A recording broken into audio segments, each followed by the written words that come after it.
This is not just a game. This here is my life. Put the cameras on me, yeah, yeah. Put the cameras on me, yeah, yeah. Put the cameras on me, yeah, yeah. Put the cameras on me, yeah, yeah. I'm coming. Hello, everybody. Live from Koreatown in a French fry and bacon and egg sandwich soaked studio.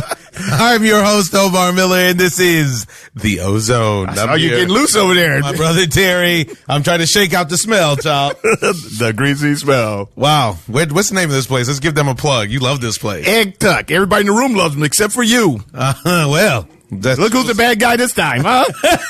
People? Egg Tuck. Egg Tuck. Egg Tuck on Wilshire. It's on Wilshire. I don't know the cross streets, but it's on Wilshire, So, right? Egg Tuck, near the Will Turn. If you're in Los Angeles, Egg Look Tuck. it up.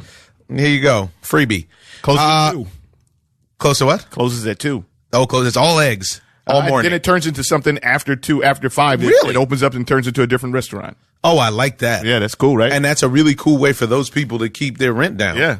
Well, it's the same owner as well. Oh, this guy's innovative. Yeah. We need to get him on the show. Yeah, right? I wonder if he knows anything about sports, if he just knows about French Well, fries. actually, it's a sports bar after 5. Egg Tuck. Yeah. We may need to broadcast from Egg Tuck. Okay. Well, that's how we're getting started today, folks. Gonna jump right in there with you because I'm on a time crunch. I gotta go to work. I'm a working man, people. Ladies and gentlemen, the New York Yankees have been eliminated from baseball play for the 2000 season. Wah. So in one of the best games that I've watched ever. You only say that because you're a prisoner of the moment. It was a great game. That was a great game. It What are you was. talking about? I'm not saying that because I'm a prisoner of the moment. I've watched a lot of great baseball Is games. it in your top 10? Yeah, that was a great game. Not no top 10. How you gonna tell me what's in my top 10? I was there. I know you're in your top 10. I was there. I know your top 10. That wasn't your top 10. After This every is a game, great I'll speak to you. This is a great game. It was a great game. I'm Great not game. mad at the game. To send you to the World Series, we walk off. On one of the best closers in baseball? Come on, man. Are It's you supposed to be a bullpen game, folks, and that's what it turned out. Yuli Gurriel got it started early, 3-run turn and burn. Stud on some cheese, inside cheese. Yeah, turn it 97 on. in, Yeah. opened it up. Come on, man. Very impressive. And the game just, you know what? It was a trip because the game, even though it was 3-1 for a long time, I have to say when I was watching, the game felt like it was in the Yankees' favor momentum wise. They had it. There was a They had midpoint. momentum going their way, but I never felt like they would get the game. There was a midpoint when it was 3-2. Uh-huh. Well, you felt like they had an opportunity to come back. I felt like it felt as though the tide was turning for the Yankees, especially after your man came in and gave up the booty and gave up a bomb to Gio Urshela. Urquidy? Is that how you say his name? Uh-huh. I think it's Urquidy for Houston. He was a Urquidy. And then he came, but then he settled down, and they got like 3 innings out of him, 3 or 4 innings out of him. I think 2 2/3. Oh, there you go. Excuse me. Nice changeup work though, and he got fuzz. Yeah, just enough. Yeah. And more than enough. And then, I mean, incredible baseball broke out. First of all, you saw a monster double play turn that took place on a short hop. Said it was the fastest throw in a double play since StatCast started, 95 miles an hour. Wow. Correa has cheese, and he actually knows he has a pistol because he put it away. He holds it afterward. And gunslinger. Yeah, and then you saw some great baseball in the outfield from Aaron Judge.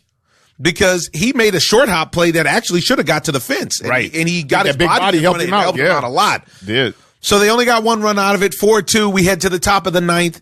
Soon as he came in, I told the people at my house, Osuna's suspect. And you said, man, you can turn the game off.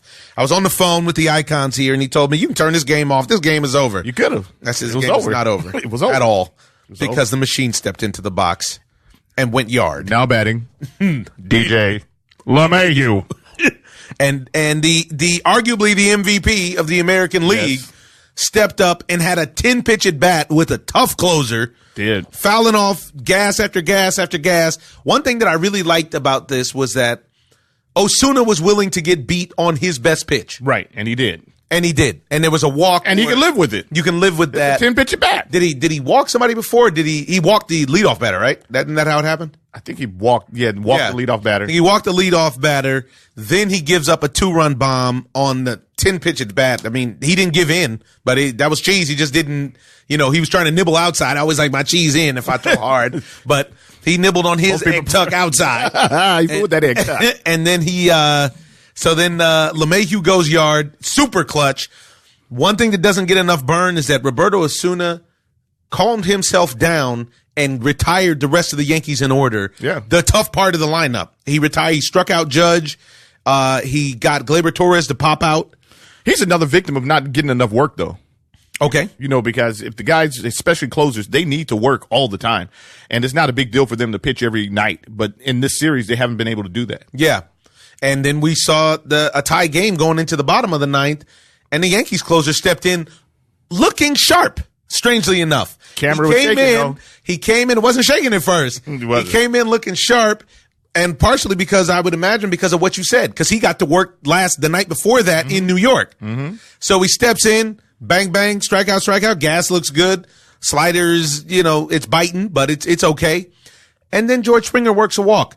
And it was clutch that George Springer worked a walk because there was a 3-1 fastball that I've seen guys chase since Aroldis Chapman has been in the league. I think it was up and away. It was just up. Uh-huh. It wasn't even, and that's why he gets him to chase it. Mm-hmm. It's just up. And you know that if you can get on top of it, you can give it a ride. But the problem is getting on top of 99, 102 is crazy. Rare. Yeah. But Springer took it. Showed a lot of discipline. And honestly, this is the kind of thing that shows you that the Astros are the best in the business. Right. He takes the walk. And this is when I told the people in my house that Aroldis Chapman was suspect. Because every Yankee fan knows that when Chapman gets runners on base, man, oh man, is he in trouble. He's apt to walk people. He's apt to throw wild pitches. Anything could happen. That's the way that he operates, though. And there's not literally a closed down shutter. No, he's not a shutdown closer. He is not. You can't say that. I would actually go with your boy. Who? Zach Britton. Over him, honestly. As the closer. Yeah. Yeah, but you know what? They paid all that money. Yeah, there's a hierarchy there because they brought him there to close as the closer, and they shore up the bullpen around him. Now, this is where you see the Yankees really, really, really were hurt by two things. One, Domingo Germán hurt the team because he wasn't available, and he was their most consistent starter the whole year. Yep.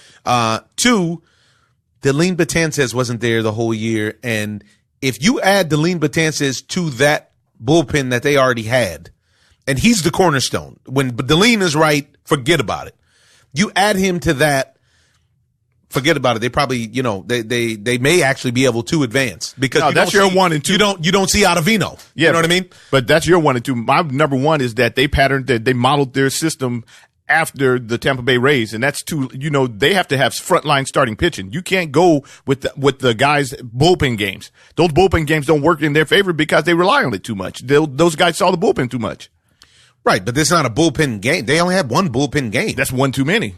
In Game 6, you're against the wall. You need to have, even if the Astros get their back against the wall, they can actually go to Zach Greinke or Wade Miley. Now, I have a question. We haven't seen Wade Miley. Is Wade Miley on the I don't even know if he's on the roster, but he might be on the roster this time, though. And what happened to my man who just is no longer on the roster, who I didn't care for his work, but I can't front on him because he's surprisingly effective. The righty, he's a redhead, he's orange, he's got a goatee.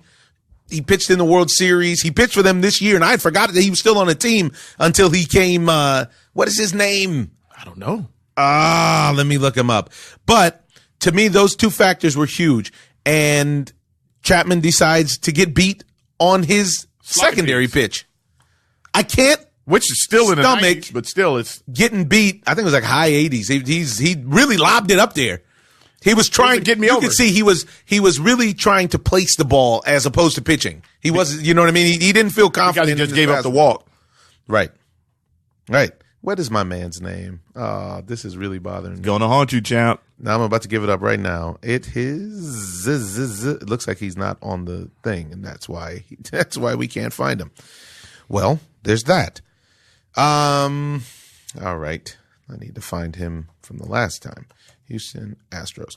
So it almost really came to bite them in the butt because the inning before, Michael Brantley made a World Series caliber play that doubled up Aaron Judge, which was not bad baseball. No. That was just good baseball all around. It was a crazy play.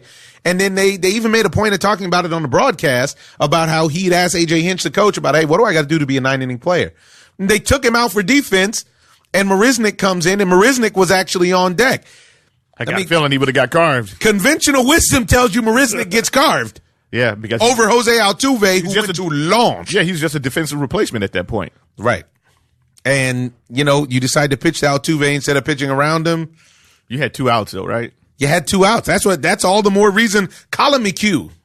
That's what I'm thinking of. What happened to Colin McHugh? Colin McHugh. Yeah. Colin McHugh, I watched him this season, and he I thought you were talking about for the Yankees, though, not for the Astros. No. That's why I said the Astros. But he pitched, the last time he pitched was August 30th. Huh. So I don't know. Maybe he got hurt. He's been up and down all year. I know, but I was surprised. He was in rotation at one point. Wow. I know, and he was effective. That's the thing. I never really believed in Colin McHugh, but then I had to stop fronting on him because he was effective. Gets the job done. Yeah. So now, what do you think the Yankees do in the offseason? Go home. Go fishing. It's over for the Yankees, man. They need to revamp that front line. If you don't get front line pitching, even though they can swing the stick, you can see that the 3-run homer is far and in between. They need to get front line pitching. If you don't get front line pitching, you're in trouble. And now they're saying that they're going to try to get Garrett Cole, I think Hyun-Jin Ryu, and there's another, Steven Strasburg. That's who's on their radar. That's on the radar.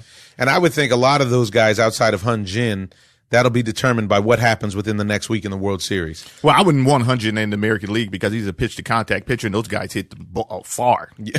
I mean, far. And often. So if you're going to pitch to contact, he's going to be in trouble a lot. Especially in the hitter's park like Yankee Stadium. Mm-hmm. Then, you know what happened on Friday night was CC Sabathia threw his last pitch in the Major League game, and he was injured. Freaking strained his shoulder. Can you believe that? That's unbelievable. The freaking horse. He's a horse. He was a horse. Man, and he literally threw his body out. Yeah. He left it all on the field. He pitched until he could no longer contribute, and even got him a big out when he first came in. Yeah, and I had given up on CC, but CC is the man. CC is the man. He one figured thing it I out. like about him is that he made adjustments. Yeah, not like Clayton Kershaw has done in the past. He actually, when he used to throw 97, 98, now he's what, throwing 90, 91? Maybe, yeah. Mostly off-speed pitches. Living off that changeup on the lower outside part of the plate, and that's actually a ball. Yeah. Jamming guys when they're surprised that he can get the cheese in on them. 91, 92 is enough. That's enough. He understood. I wonder who he spoke with to help him get that. I wonder if that was Larry Rothschild or if it was like Andy Pettit or like, you know what I mean? I wonder who that was. Yeah. And just a farewell to Ace, because the big fella came to New York and got the job done. I maintain nobody in professional sports has lived up to the big contract that I can think of outside of Michael Jordan, and Michael Jordan's was a 1 year off every time, like CC Sabathia. CC came to New York on what at the time was the biggest deal in the history of Major League Baseball for a pitcher. Well, I think he signed for $7 and $161 million, and that was real pressure. That was not a game. And CC promptly came in and averaged about 20 wins over the next 3 seasons. Wow. I think the first season he won 21. Next season he won 19. Let's look it up to be sure. He was dominant. I mean, man, forget about it. What can you ask for from him? Not much. Just pay that man. He did his job, and then he adjusted, Then he adjusted. With a bum wheel. Had that bad knee that he was pitching on for the longest. Yeah, that knee, man. Tell me about it. Freaking Nissan Maxima. Now, do you think that has something to do with his size? I don't know. They would like to make you believe that it does, but I don't know about that, because I remember when CC Sabathia lost a gang of weight and he didn't look healthy. He didn't look healthy, and he wasn't an effective pitcher. No. Most importantly. And also CC Sabathia did a lot. He was like the last of the guys that complete games. Him and Justin Verlander, I would say, because now he obviously hasn't been able to do it recently. But let's see when he signed that contract. He signed that contract 2009. He comes to the Yankees. He promptly comes out and wins 21 games. Are you crazy? In Yankee Stadium? He goes 21-7, 19-8, 15-6, and then 14-13. The Yankees went through a rough patch during that 14-13 year. I remember. It wasn't his fault. No, it wasn't. His ERA was still 3.38 or something like that. 4. So goodbye to Ace. Really, really love CC's work. Loved him as a person. I love what he showed, because he showed the vulnerability and the dangers of success. He went through his whole problem with alcoholism, and he was open about it, which he didn't have to be. He could have kept that private, but who knows how many people were actually helped by him coming out and saying, hey, you know what? I had a problem getting drinks after the game or in general, and I've gotten better. And you can get better. Yeah. It's great. And you pointed out a fact with him going the distance in games, and I think that's one of the big things that the Astros does, that they do to most of the teams now. They get at least 6 innings out of their starters. Right. Where everybody else now, the new protocol is to go to the bullpen in the 4th or 5th inning. Right, regardless. Yeah, regardless. A guy can't even get in trouble after 4. If he gets in trouble after the 4th, you're looking to take him out. Yeah, and the Nationals really are going to have a problem if they can't expand the game, because they need to build that bridge to get to their bullpen, which is not that solid.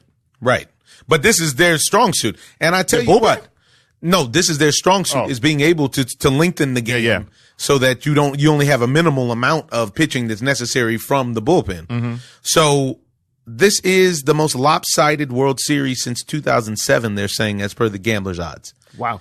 Max Scherzer, I would doubt, has ever entered a game where he is he's plus 220. Wow. Plus 220. You want to take that? I have to take that. Are you crazy? I got to have it. I don't care if you need more cowbell. I got to have more cowbell. I don't care if Garrett Cole's on the bump or whoever else. Max Scherzer at plus 220? Come on, man. Damn, Max can no hit you on any given day. Yeah, but they can get no hit the same way. Sure can. But it's not the likelihood of them getting no hit is not 2.5 times more likely than him no-hitting them. And let's just take the no-hitters out because that's both, all of those are far long shots. But just the likelihood of Max Scherzer winning a baseball game against any given team in the world versus the likelihood of him losing it, I can't think of the guy that it should be that lopsided for. Yeah, but when you go through the lineup, the Astros, man, their lineup is ridiculous compared to, the Nationals. The Nationals actually, for the Nationals to win, they're going to need to get that kid Trey Turner on board. I don't even think Juan Soto is going to be crazy effective like that because they've watched the footage. They understand how to get him out. But one of the Astros problems is Yordan that they're going to stick with. But the Astros are going to, with their lineup, they're going to be able to overwhelm, I do believe, the Washington Nationals. The pitching or the team Both. in general? Wow, interesting. Steven Strasburg, to me, should be more effective than Max Scherzer. Clearly, he already has been. Mm-hmm. He has been all season. But Max Scherzer, though, I have to give him credit for just being a KG veteran when those guys understand the game more so than a Steven Strasburg because Steven Strasburg. And I don't think the moment's going to be too big for Max.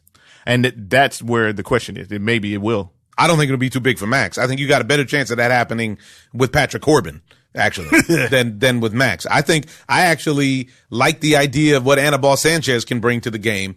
And they're gonna gut him. I think they'll gut Annabelle. There's a great chance that they gut any of them. That's what they do. But there's also a great chance, and what I've noticed in this Yankee series and the Rays series is that the Astros have a tendency to lose focus.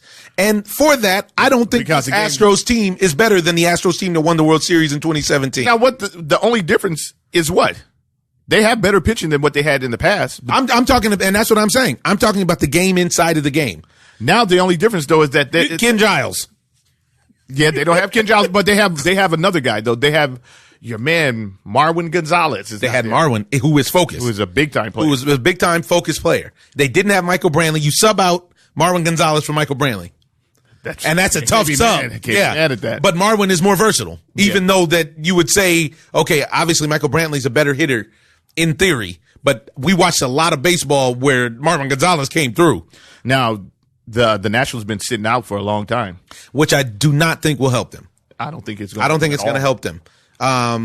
Because when you're playing like how they're playing, you need to play immediately. You need the momentum. The wild card momentum is a real thing, man. And you've lost that when you sit around for a week. But they got KG vets. Ryan Zimmerman's a KG vet, and I expect Ryan Zimmerman to have some good at-bats and to carry the team. Really? Yes. Now, so he's a sleeper cell. Another thing, I mean, if your number 4 hitter can be a sleeper cell, and your number 5 guy, whatever he is. He's number 5 after Howie Kendrick. No. He bats behind Howie Kendrick. Yeah, but you got Soto, you got Rendon, Soto, Kendrick, Zimmerman? Yeah. So then he's number 6? Literally, yeah, he's number 6. He bats after Howie Kendrick. Wow. I like Zim's work, and he's somebody who hits the ball up the middle the other way. He's a professional situational hitter.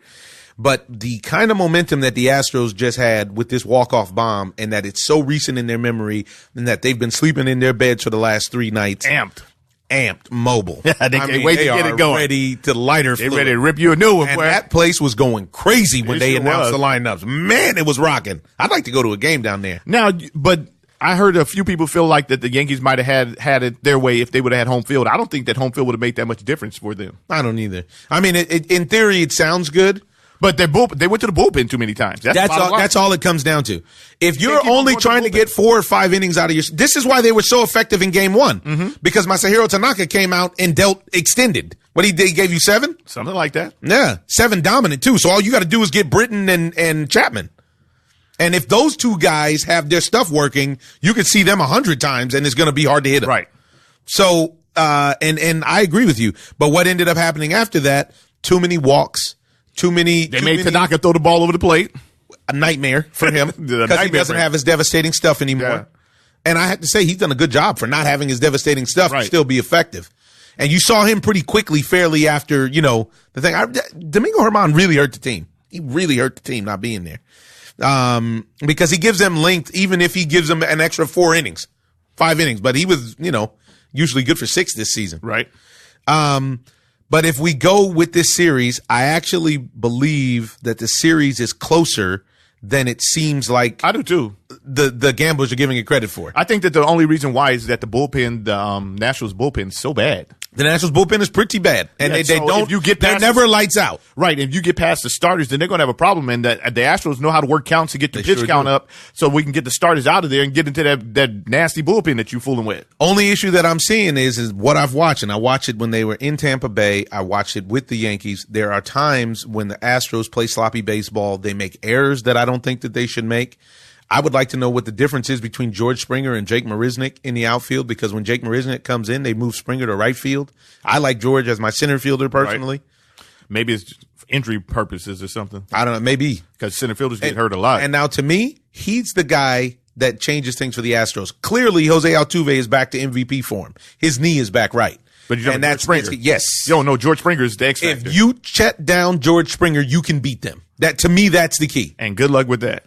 And by shutting him down, I mean keeping him off the base pass. I'm not even talking about, but it seems like something clicks with him because all of a sudden. This is what I'm saying. Because all of a sudden, he's a different ball player. He might strike out, and then you see him the next at bat, and he turns it on. Same thing with them about to go into when they were in the League Championship Series the year that they beat the Dodgers.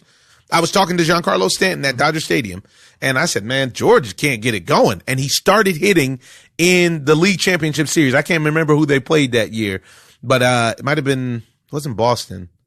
I don't remember who it was that they played, if you can remember. But, but he started hitting then, and he never stopped hitting. Well, the first game of the World Series, though, remember Clayton Kershaw made him look foolish. The first at bat struck him out, he looked back, and then all of a sudden, everything clicked. You couldn't get him out. Couldn't. And if you look at his numbers in the League Championship Series here, they're not great. He had 2 big bombs. Big, though. Clutch bombs. When he does it, it's big. But he also was, I think, like when I looked, he was batting like 067 or 093 or something like that. So if you can keep him under control, you can go a lot farther than if he's running wild, because clearly Yordan Alvarez is eligible to be kept under control. So we got that going. I'm really excited. Give me your pick. You've been wire to wire on the Astros since the season started. Still with it. How many games? I think it can go 6. Honestly. Yeah, I expect the Nationals to get 2. Yeah, I think it can go 6, but it might be 5. I just feel like Houston, literally, they have the best team in baseball. And they do. And it's not even a mystery or a secret what they do. They play good baseball. I got the Astros in 7. And I think that the Nationals just might. And my only hesitation is really this momentum. I need to see which national team shows up, because the Nationals have had brain lapses the entire year, which is why they go through these slumps. And you're not going to be able to get away with it with the Astros. No. So they barely got to the playoffs. Yeah. So they almost didn't get away with it at all. Well, one of the reasons why I like the Astros is because they went through a way tougher path to get to the World Series. You went through Tampa, that's got monster pitching. Every pitcher is like a starting pitcher. And then you went through the Yankees, and they had the first 2 pitchers that were dominant. But other than that, I mean, Max Scherzer and Steven Strasburg, that's a problem. I don't know what Patrick Corbin's going to show up. You don't know which Patrick Corbin's going to show up. That's a problem. Let's just read the lineups off real quick, and then we'll move on. Leading off for the Nationals will be Trey Turner, followed by Adam Eaton, followed by Anthony Rendon on my choice for MVP. Juan Soto, Howie Kendrick, Ryan Zimmerman, as Asdrubal Cabrera, who I think could be an X factor because Asdrubal has a flair for the dramatic. Yeah. Kurt Suzuki, who I like a lot, more so than Yan Gomes. I don't know how Yan Gomes is there. In the show. and Victor Robles, who's now back, who actually could cause a problem for Houston because he brings speed to the table for them. So if they can get it rocking and rolling while they're down there with Robles and Turner, and Eaton, who doesn't have the same speed he used to have after his injury. But that's a formidable speed lineup there. You know what I mean? If you end up at the bottom. Followed by the American League champion Astros with George Springer, Jose Altuve, Michael Brantley, Alex Bregman, Yuli Gurriel, Yordan Alvarez, Carlos Correa, Josh Reddick, and Robinson Chirinos. Actually, I would have to put Yordan in the 8-hole. I probably would go Yuli, Correa, Alvarez, then Reddick. I'll be very surprised if he can produce because the Nationals have got a chance to sit there and watch footage on him and see watch your live games. Yeah, and see that he's very susceptible to off-speed pitches. He's got to adjust. He won't make adjustments, so they should be able to carve him up. Yep, we're going to see. All right, folks. Very excited about that. Series starts tomorrow. We will check in probably daily after World Series games because we just can't get enough. We just can't get enough. And moving on now. We've been cheating you guys. He's been going pretty well on his college picks. We have a caller, our NCAA college football consultant. Do it for the tipper. Hello. Do it for the tipper. Live on the OZone with college picks extraordinaire. How you feeling? I'm feeling good, OZone. What's happening with y'all? You got it. Man, just breaking down the World Series, excited about what's to come. Figured we'd give you a call and see what you thought about Wisconsin taking the L. I mean that wasn't the only pick, but get your new picks for this weekend. We're starting fresh. We want you to earn our listeners some money. What's happening out here in the world of college football? Do it for the tipper. Well, since you want to talk about Wisconsin and the L that they took last week, just bring up the fact I went 9 for 3. I won out of 12 games. I got 9 correct. Nice Wisconsin was the biggest upset. So I'll take that one. They wasn't supposed to lose, but in college football, anything can happen on any given Saturday. So with that one, Ohio State put hands on Northwestern. Clemson won on Louisville. West Virginia lost to number 5 Oklahoma. Wisconsin lost to Illinois. Number 9, them Florida Gators beat up on them South Carolina Gamecocks. Auburn put hands on Arkansas. Number 23 Iowa got in on Purdue. Number 2, LSU put hands on Mississippi State. Oregon ended up winning against number 25, Washington. Number 17, Herm Edwards and them Arizona State Sun Devils. They lost to number 13, Utah. Number 16, Michigan. They lost to Penn State. And Tennessee ended up losing to Bama in a close game with Bama losing Tua with ankle injuries. So going into week 9, going down again. Number 13, Wisconsin is playing against the Ohio State. Take the upset. Wisconsin, they just lost last week, so what you know, they're going to come back a little bit more focused and feed the kid, Mr. Taylor. So I'm picking up the upset, number 13 over Ohio State. Oh, okay. Ooh, I might need to make a wager myself on that one, my man. Put a wager on it. So then we got number 5, Oklahoma, going against Kansas State. We got number 20, Iowa, over Northwestern. We got number 9, Auburn, playing against number 2, LSU. I'm going with LSU. That's a great football team. Then we got number 6, number 6, Penn State, going against Michigan State. My heart lies. Gotta go against the Spartans. You're going against the Spartans, not you. What a sellout. But this week, I'm not going to do it. I'm staying with Penn State. Then we got number 15, Texas versus TCU. This is another one that I'm jumping with TCU over Texas on this one. That's my upset. Unranked TCU over Texas. We got number 1, Bama, going against Arkansas. We got to roll with Bama. With that one, I will bet the odds on that one, whatever the line is. I think the line is 16 or 17, but go with Arkansas just for the line. We got Boston College versus number 4, Clemson. I'm going with Clemson, Dabo Swinney Tigers. And then the primetime game, we got number 8, Notre Dame versus number 19, Michigan. They're playing in Michigan. So I can't roll with Michigan. They're too inconsistent. So I'm going to stay with the favorite, Notre Dame, over Michigan. And that's all I got for the Tippers college football picks this week, Ozone. I like it. I like it. Like I said, maybe I'll make a turnaround trip out to Vegas just to get it done and see how this 9-3 works out for me. I might need it. Do you need it? I might need it. Well, what is it? Oh, man. All right, real quick, last thing that I want to hit you with while you're here. Give me a pick on the crusher, Sergey Kovalev versus Canelo Alvarez. We're only two weeks out on that fight. It seemed like it crept up faster, but they announced it like right when it was go time. Who you got? Yeah, it came on. Ooh, I gotta go with the Dodger Network. I gotta go with Canelo. The Dodger Network. You go with Vince Scully. It's time for Dodger baseball. I like Sergey. I like the crusher, but I think Canelo is really at his prime. He's old too. Yep. He's old, but I think Canelo was at his prime, and them early fights against Mayweather back in the day really tuned him to be a complete boxer. Sergey is going to get him out there and make him, brawl a little bit, but hopefully with what Canelo has learned in the past, to just, you can brawl a little bit, get in the phone booth, but then get out, use the uppercut, use all the tools to win, because if he gets into a brawl, he will, his career may get cut short fooling around with Sergey out there, even at the old age. But good tune-up fight for Canelo, but hands down, I got Canelo winning this one. Hands down. Wow. Hands down. Worth his $36.5 million. Ladies and gentlemen, that's do it for the Tipper. You can find him under that DOIT, the number 4, TIPPER on Twitter, and grouse him about his picks if he's wrong and costs you money. Do it for the Tipper. Yeah, man. We will consult with you later in the week, my friend, and talk to you soon. Peace. All right, Ozone. Love y'all. Out. Out.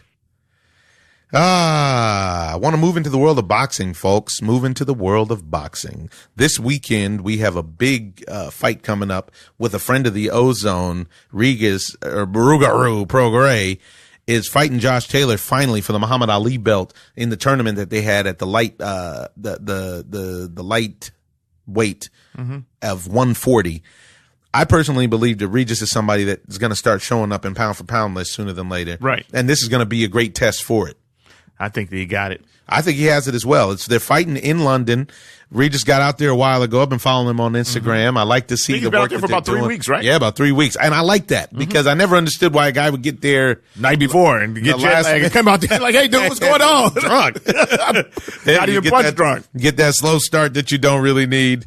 And looking at the lights. Yeah, Josh Taylor is talking good, though. Yeah, he's feeling himself. Everybody feeling himself till the body work and get in there. Oh, my goodness. He said, I'm better all around. I've had less professional fights than he has, but I've got more experience overall, and I've faced better opposition. I've boxed at a higher level internationally in the amateurs and had tests as a professional. I just feel there's no way he can beat me. I'm comfortable against other southpaws. You can get your jab off easier through the middle. You don't need to find angles for the jab, but if you want to find angles, it's easier because you're in the same stance. It's just much easier to get your shots off. I always feel good against a southpaw stance. This is guys, if you don't know, no, you don't know. This is a potential fight of the year candidate in a lot of people's eyes. I always like to see Rougarou when he steps in the ring. And, It's going to be on the DAZN, right? It's on the DAZN? I don't think Rougarou's on DAZN, is he? I think this fight is, though. Oh, okay. That's a good question. I'm not sure. I thought it was on, let's find out. I can look it up right now. It is on I lied. It's on DAZN. Ladies and gentlemen, Terry Miller was right. For once. Let's not start with that. We know that's not true. Yes, and it's going to be early, by the way, 2 p.m. Eastern, which means that by the time the fight actually starts, it'll probably still be, afternoony out here on the West. If you're listening, West, y'all, it don't stop. You can have that fight for breakfast. Yeah, then we also have you get killed walking your doggy. And we got Shakur Stevenson, the young phenom, is set to fight Joette Gonzalez later on that night on ESPN Plus for a vacant WBO title. Well. What we saw this weekend was a brutal fight at the 175-pound division to unify between Niall Godzik, I don't know how you say his name, and Mr. Beterbiev. Now, how did you feel about this fight, John? I felt like your man Godzik was not sitting on his punches, and that's one of the reasons why he wasn't as effective, because he was moving. He had great lateral movement. He had great lateral movement, and he hit Beterbiev a lot. Exactly, except it was a acclamation of punches when Beterbiev was hitting him with power shots. Big shots. To the point where he was in the hospital for 2 days after the fight. Yes. I mean, he has Snell got punished. Yeah, he was his footwork was terrible, and he took way too much punishment. Yeah. I mean, the body work went so far to the ref was terrible. The ref was terrible. Let's talk about that off the top. Let's talk about him calling clearly not a knockdown. A push, a knockdown. And then when he got knocked down, he didn't call that a knockdown, though. Yeah. Because he was so afraid of, him being wrong early, so he didn't call a knockdown. But your man took a knee. And by the way, we didn't speak about how that bad umpire in that last Yankee game, by the way. Brutal. You can't have him in a big game. Man. Anyways, sorry. Yeah. But Beterbiev beat the crap out of his body. Oh, my goodness. And he took a knee, and the ref didn't even count it as a knockdown. Yeah. Alexander got beat up bad. And, he's got no major injuries. Teddy Atlas tells ESPN he just has a minor concussion. I don't know if you can have a minor concussion. Yeah, I don't want to be concussed whatsoever. Personally. That's just me, though. And then, Artur Beterbiev, man, he's 15-0. Somebody's had to go. Now he's unified. This is what we're talking about, folks, when we talk about Canelo selectively picking who he wants to fight.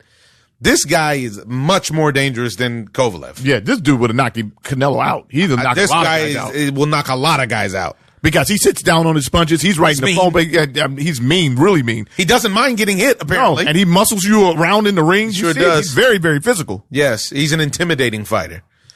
I don't understand. But with as much as he got hit, it made me feel like Bivol, it was the class of 175. Bivol doesn't seem to hit as hard as he does. No. But Bivol also doesn't get hit as often as Now, he do you does. think that Bivol could take those punches? Only one way to find out. Step in there. That's it. So Sergey Kovalev said that he had his eye on this fight because he's planning on beating Canelo and he wants the winner of this fight next.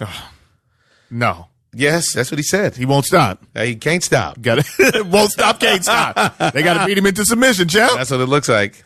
That's what it looks like. I don't want to see it. And let's hear what Timothy Bradley had to say. Canelo's a smaller guy coming up to this weight class, man. And he's going to take that risk because, Kovalev is kind of, watered down a little bit. He's been a little longer than two. A little longer than two. So I think that's the reason why he's taking that risk, and he sees opportunity to break Kovalev down to the body. That's his specialty. So he's willing to take that risk and go up and fight at 175 pounds against a guy like that. But a guy like Beterbiev, I don't think so. I don't think so. I don't think he wants that. I really don't think. I don't think Canelo wants that. That's pain. Yeah. Oh, he talked about Bivol too. Oh, that's an interesting fight because Bivol is a bad boy. Not saying who you think would win, but who are you giving the slight edge to? Man, I'm gonna give the slight edge to Beterbiev. Bivol is a smaller guy, man. He's a smaller light heavyweight. Great fundamentals, good power. He punches hard with both hands as well. He has the punching power that can probably get the respect of Beterbiev, but man, yeah, you saw tonight, nothing deterred that guy. Nothing stopped him from coming. He took it, he kept coming, and just destroyed Volzdik. And I thought honestly, I thought that Volzdik was going to be able to outbox him. I'm not going to lie. Volzdik was supposed to win this fight, in my opinion, because he was the boxer. Because he was the boxer. Mm-hmm. I agree with that, and I had Volzdik before the fight. That's what I thought. He's a pity patter, and he didn't. I haven't seen him fight like that though before. Where it's like it looked like he was scared though.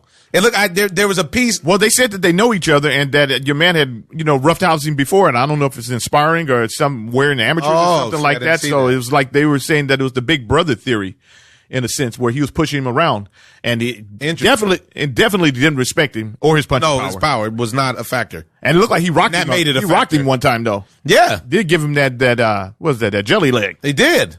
And it looked like it surprised Beterbiev. Like no, not Alexander. Hold on a second. All right, I'm back. Yeah. That's the kind of damage that you take that shortens your boxing career. Oh, no question about it. He's going to need some time to recover from that. For sure, he's going to need some time. So that's what we got coming up this weekend. That's what we saw last weekend. Yeah, very excited. And then the WBC is having its annual little convention down in Cancun right living now. it up right now. Man, they're living it up in New York City. And even though they're in New York City, I mean Cancun, Mexico.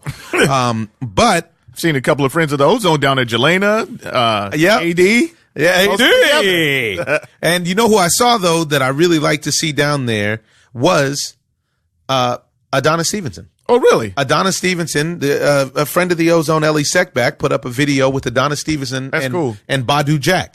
How did he sound?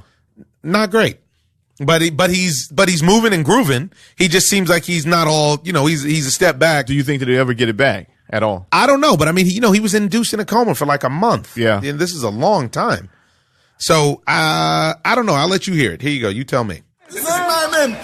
I love him. Hey, this first of all, it's a blessing to see you alive. Well, you look the same, you sound the same. It's a miracle. Yeah, it's a miracle. He can punch the same. You know, all this that yes. is not to be my wife. She's there. Thank you. I call him Superwoman. Well, you're really Superman. So first of all, Badu has been one of your biggest supporters. He's always telling everybody to pray for you. And what do you say about his recovery? No, I'm so happy. That's the reason why I came here to the convention. I love just to see Badu. him. I'm almost in training camp. I just came to see him. They told me he's coming. I was like, all right, let me come down for a couple of days. Last time I saw you was at the convention in Kiev, and you were such a nice guy. When Sean Porter was mobbed by 1,000 fans, you helped him, you escorted him. You're great. Yeah. So what do you tell all your fans right now? You know, my friends, you say I'm opening for people. This is my second life, and I'm opening for all the people. I'm here to help people. I'm a people help. People help. Yes.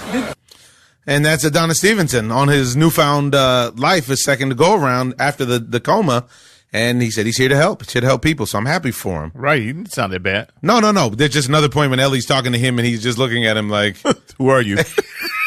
Badu was like, did you ask him or you asked me? Ellie was like, I'm asking him. And he was like, yes, Badu. It is what it is, but what can you do? That might not even been from the coma. That might just be from boxing in general. In general. Yeah, that boxing has that effect on you, y'all. Has that effect. Then we got a new hot video in from Ellie. Hold on a second. I want to check this one out. You got one fresh off the press. Hot off the press. Let's see if this one, what they say. Also at the convention. What's next, Loma? Any fight? I wait for Comey or Lopez. Who do you think wins? I think Comey. Why?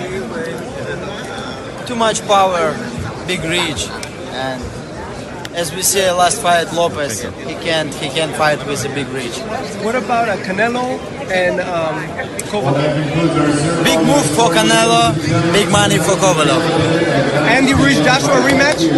50-50. 50-50. How about Usyk and Deontay Wilder?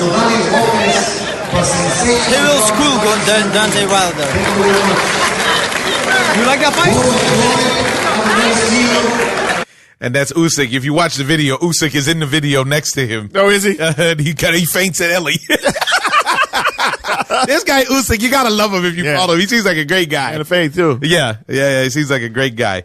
But I tell you, the only chance that Usyk is gonna have to beat Deontay Wilder is schooling him in boxing. Yeah, or any of the big guys. I have to say, as much as I love him, I was underimpressed. I was underimpressed with the last outing. I need to see him get that dude out of there with one punch. Honestly, or at least inside of 4 rounds. Yeah, that guy literally just got. And that dude hit him, and he looked like he was on another planet.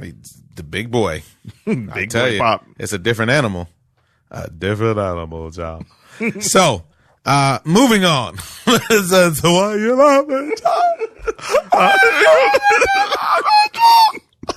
Why, child? Why? One of these days, we're going to share some audio for you guys, and you'll understand why we have this internal joke. You probably think we're crazy, but everybody in the room knows what it is. But let's move to the world of the NFL.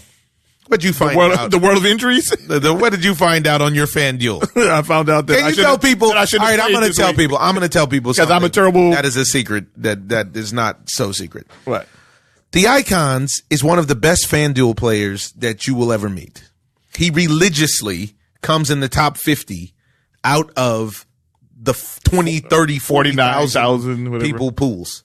Except for always one guy. Always one guy in his lineup that he usually overthinks and or got the information bad that said he wasn't going to start or he was going to start. So he went in feeling jazzy this week, and what happened? And David Johnson was set. They said that he was going to play, and Chase Edmonds was in most of my lineups. I take Chase Edmonds out of most of my lineups, and I left him in a few because I play around 10 lineups, and I said, okay, well, let me take him out of most of them because I don't want to take a chance. And then David Johnson actually doesn't play. They come out later on and say, oh, well, we meant he'll be there just in case. Oh, we just said that to mess up Terry's FanDuel. All right, back to the action, Steve. Mission complete because Chase Edmonds ran amok. I think he gave like almost 40-something fantasy points, and David Johnson gave you nothing. Nice. Just like you planned it. Which goes from hero to zero. Gave it to you. Yeah, and then I had a couple of other injuries, and it was lights out. How about Cowboy Kev? We need to speak to Cowboy Kev at some point. They beat those Eagles. I know he's feeling it. The Eagles aren't good. I know, but we thought they were better than the Cowboys. Yeah. I think that what had happened with that game is that Peterson and everybody was talking crazy. You know, you got to. Yeah, you got to let them lie. Let it lie. They're bad. Let them be bad. Don't let them be bad. Don't give them locker room material. That's it. And we got me, myself on my fantasy squad. I busted heads this week, surprisingly. So you ended up winning that game? Dude, Aaron Rodgers went berserk. He gave me almost 100 points. That's crazy, right? Aaron Rodgers gave me 75.76 points. I got Michael Thomas. He gave me almost 30 points. Todd Gurley actually decided to play and play well. They gave him the ball. I tell you what, maybe my best pick in the whole league is this kid, Josh Jacobs. This kid from the Raiders puts up points, man. And then Hunter Henry's back, so you know how Philip Rivers loves. Philip Rivers loves. He loves the romance, the tight end. He does. You know, you saw your boy Gates said he might bring his back. He said he's really? waiting by the phone. You didn't hear that? No. Gates said he's waiting by the phone and he's healthy. When Hunter Henry first got hurt, he was like, I'm ready. I'm in shape. Just give me a call. Gates doesn't have it anymore. He got the hand still, but he definitely doesn't have any kind of lot of punishment. Yeah, a lot of punishment. Yeah. But I won my game unless I won my game unless James White scores 80 points tonight. So hopefully that doesn't happen. It's going to be a running game for the Patriots because don't do it. Stop, because all the receivers are hurt. Everybody's hurt except for Julian Edelman.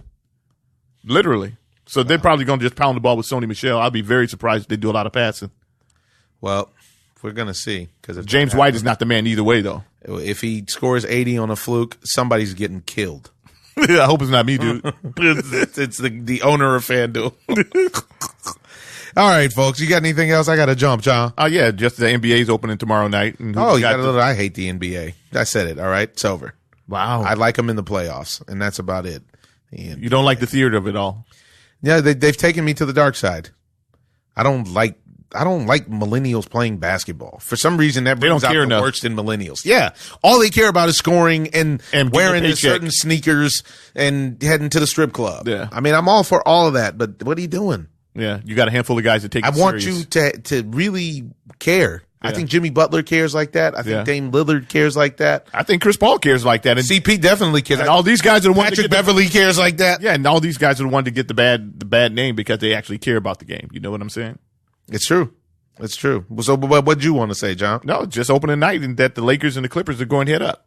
And the Lakers look crazy. I mean, I watched the Lakers look insane. I will admit that. I will concede turn off the that. TV. It was ugly. I mean, they beat the Warriors about 36 times in preseason, and every time by about 40 points. They beat the tar out of them. Yeah. I mean, this was terrible, dude. This was unwatchable. I hope that the NBA get themselves together so that we don't have to watch the Lakers do this alley-ooping thing the whole season. Lob City. Oh my goodness, it was Lob City. Job. All right, folks, I'm going to leave you with a quote from Henry David Thoreau, and it is, rather than love, than money, than fame, give me truth. Ladies and gentlemen, the truth is important. Live it in your life. We're all in this thing together. This is the OZone, and we will be back soon. I'm your host, Omar Miller. OZone. I'm just living the dream. I'm in love with the life.